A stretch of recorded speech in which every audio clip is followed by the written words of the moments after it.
Welcome to haunted stories इन हिंदी। दोस्तों, अगर आप इस चैनल पर नए हैं और यदि आपको भूत प्रेत आत्माएं, डाइन चुड़ैल, नर पिशाच, जिन जन्नात की सच्ची कहानियाँ सुनना पसंद है तो चैनल को सब्सक्राइब कर लें और बेल आइकन नोटिफिकेशन ज़रूर प्रेस कर लीजिए। इस चैनल में हर वीक 1 से 2 कहानियाँ पोस्ट होंगी।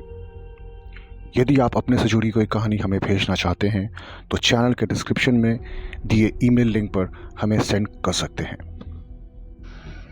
ये कहानी श्री विकास राव जी द्वारा गाज़ीपुर उत्तर प्रदेश से भेजी गई है। तो चलिए शुरू करते हैं। कहीं मैंने सुना था कि आत्माएं होती हैं और वह अपने आसपास मौजूद हो सकती हैं। दोस्तों, ये बात लगभग 15 साल पुरानी है। हम गाज़ीपुर गांव में रहने के लिए आए थे। ऐसे में यहाँ एक किराए के मकान में रहने वाले थे। पिताजी की नौकरी के लिए हमें हमेशा नई नई जगहों पर जाकर रहने का मौका मिलता था। मेरे पिताजी शिक्षा विभाग में कार्यरत थे। नया गांव, नए लोगों को मिलने का अवसर मिलता। ये गांव भी कुछ बहुत बड़ा नहीं था। बीच में गांव और आजू बाजू सारे खेत थे। गांव हाईवे से कुछ 4 मील की दूरी पर था। सभी यहाँ किसानी करते थे। यहाँ एक स्कूल था जिसमें मैंने दाखिला लिया। यह स्कूल गांव से बाहर था, खेतों के बीच में ही था। हम जब से इस गांव में रहने आए थे तब से भूतों के बारे में सुनते आ रहे थे, पर कभी देखा नहीं था, इसलिए हमने भी इसे मजाक में ही ले लिया। अब ठंड चालू हो चुकी थी। छोटा गांव होने से लोग जल्दी खा के सो जाते थे।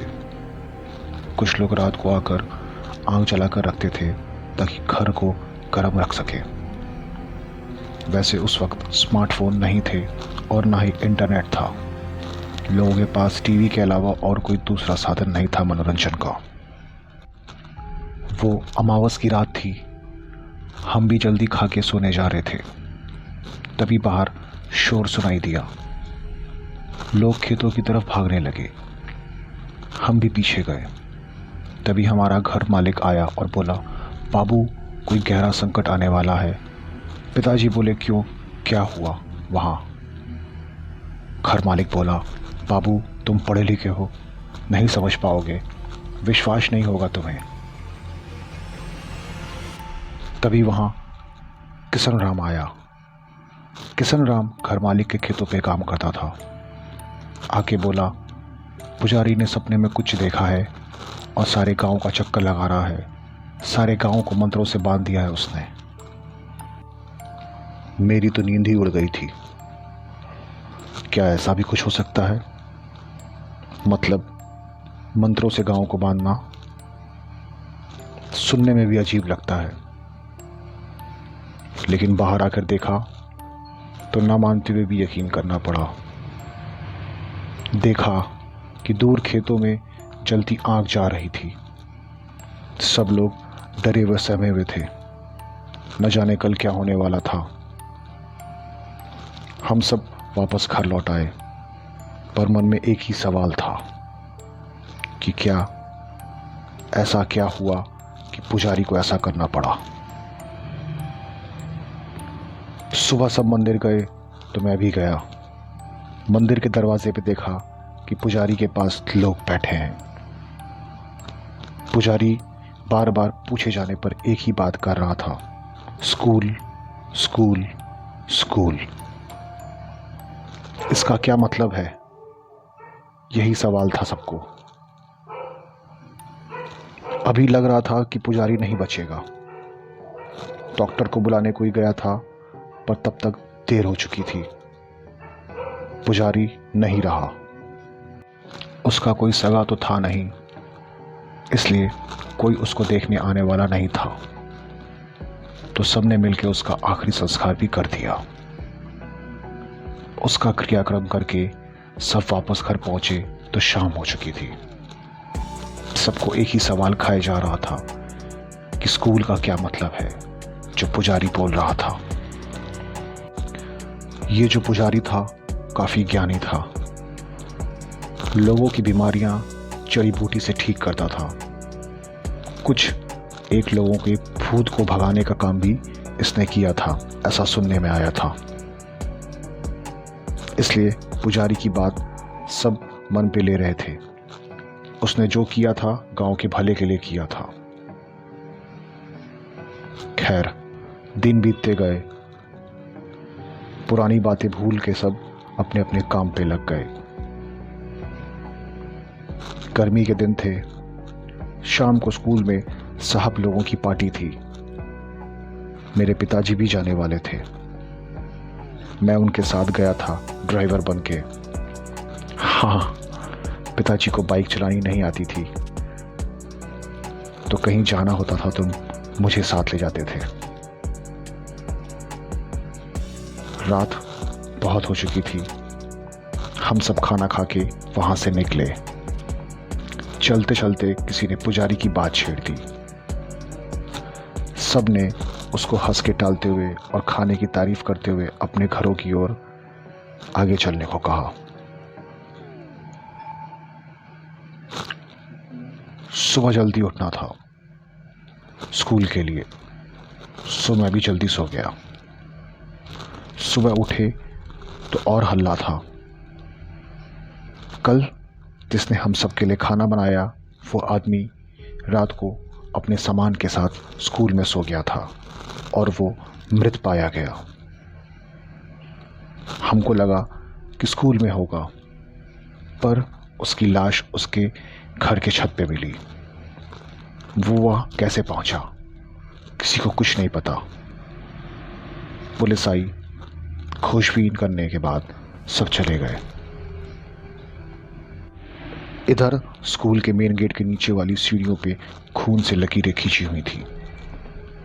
किसी ने जानबूझ के ऐसा किया होगा, ऐसा सब कह रहे थे। पर वो खाना बनाने वाला कैसे मरा, ये बात इतने साल बीत जाने के बाद भी आज तक राज की राज ही रह गई। इस बात को तो साल बीत गए।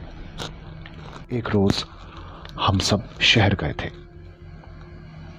मेरे छोटे भाई की तबीयत कुछ ठीक नहीं थी। बस स्टॉप पर रात को आखिरी बस आके रुक गई। हम लोग वहां उतरकर कुछ 4 मील पैदल जाने वाले थे। वैसे ये कोई पहली बार नहीं था।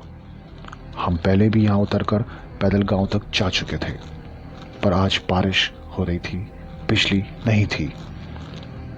यहाँ बिजली जाना बहुत आम बात थी।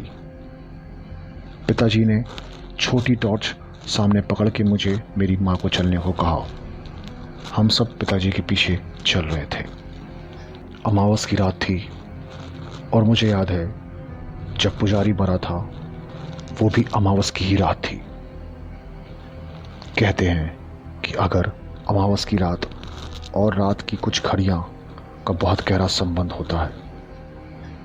इसमें भूत पिशाच बहुत ताकतवर होते हैं। अपनी अधूरी इच्छा को पूर्ण करने को वो निकल जाते हैं और उनके रास्ते में जो आड़े आता है उसको वो नुकसान पहुंचाते हैं। लेकिन ये सब बातें सुनी सुनाई हैं। मेरी दादी भी ऐसे ही हम सबको कहानियां सुनाती थी। तो अंधेरे में रास्ता निकलते हुए हम आगे बढ़ रहे थे। रास्ता कीचड़ से भरा था। शायद रास्ते का काम चालू था। स्कूल आते ही पिताजी चौंक गए। माँ ने पूछा, क्या हुआ? पिताजी धीरे से बोले, वो देख, आवाज मत कर। देखा कि एक सफेद कपड़े में लिपटी हुई किसी की रूह थी। वो जमीन के ऊपर जैसे तैर रहा था। पैर नहीं दिख रहे थे। जैसे ही वो हमारे पास आया, उसको देखते ही मेरे होश उड़ गए। उसका चेहरा इतना भयानक था कि सांसें अटक गईं। माँ पिताजी साथ में थे, इसलिए शायद मैं होश में था, वरना मैं तो मर ही चुका था। लगा कि हम सब अब मरने वाले हैं। पिताजी, माँ भगवान का नाम ले रहे थे। छोटा भाई और मैं रो रहे थे। कुछ समझ में नहीं आ रहा था। हम आगे जाने की कोशिश कर रहे थे कि यहाँ से जैसे तैसे भागा जाए, पर हम लोग आगे नहीं बढ़ पा रहे थे। ऐसा व्यतीत हो रहा था कि जैसे हम लोग को बांध दिया गया है। हम सब चीख रहे थे, पर उस अंधेरे में हमारी सुनने वाला कोई नहीं था। आगे जैसे मौत दिख रही थी। थोड़ी देर में हमारी चीख भी निकलना बंद हो गई। अचानक सब शांत हो गया था और बिजली आ गई थी। रास्ते की बत्तियां जल चुकी थी। हम सबकी जान में जान आई। शायद भगवान ने हमारी सुन ली। वैसे ही वो आत्मा स्कूल की तरफ चली गई। हमने भगवान का शुक्रिया किया और वहां से गांव की तरफ चल दिए। गांव में पहुंचते ही सारी हकीकत घर मालिक को बताई। लोग भी काफी इकट्ठा हो गए थे हम लोग की बातें सुन करके। शायद हमारी मौत नहीं आई थी, इसलिए हम सब बच गए थे। भूतों के बारे में कोई बताए तो सब उन पे हंसते हैं, यकीन कोई नहीं करता। वैसे ही हाल आज हमारा था। हम सबको सब कुछ सही बता रहे थे तो कोई हंस रहा था और कोई हम सबको डरपोक कह के मन ही मन मुस्कुरा रहा था। लेकिन जो हमारे साथ हुआ था वो सिर्फ हम ही जानते थे। अगले ही साल मेरे पिताजी का वहां से तबादला हो गया और पास के शहर में हुआ।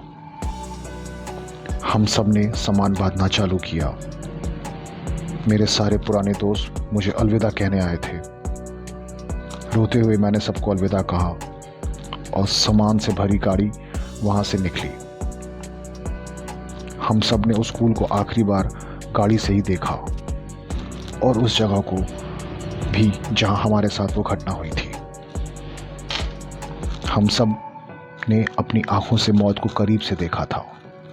वो रात जब भी याद करते हैं तो रोंगटे खड़े हो जाते हैं। Thanks for watching. अगली कहानी इसी हफ्ते। तब तक इंतज़ार करें हमारा।